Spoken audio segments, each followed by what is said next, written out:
Une pluie de pétales de rose pour célébrer sa victoire. Le Premier ministre Narendra Modi fait une entrée triomphale au siège du BJP.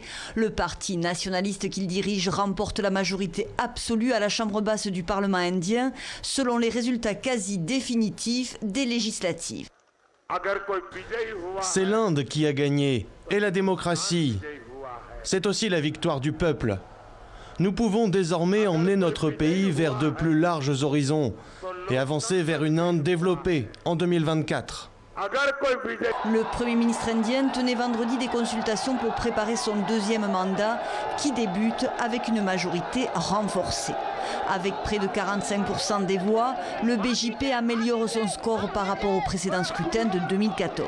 L'annonce des résultats a été célébrée dans les rues indiennes par les partisans du parti Safran. Du côté de l'opposition, c'est une véritable déroute. Le parti du Congrès n'a pu qu'assumer l'une des pires défaites de son histoire.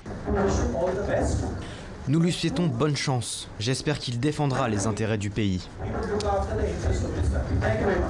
Le dirigeant nationaliste l'a emporté malgré un bilan économique en berne et des taux de chômage records, détournant l'attention des électeurs avec une campagne axée sur un discours sécuritaire. Narendra Modi s'est érigé en gardien de la culture hindoue mais aussi de la nation en agitant la menace terroriste dans un contexte de nouvelle escalade en début d'année avec le Pakistan autour de la région disputée du Cachemire. Imran Khan, le chef du gouvernement pakistanais, l'a tout de même félicité sur Twitter, déclarant avoir hâte de travailler avec lui pour la paix et la prospérité dans la région.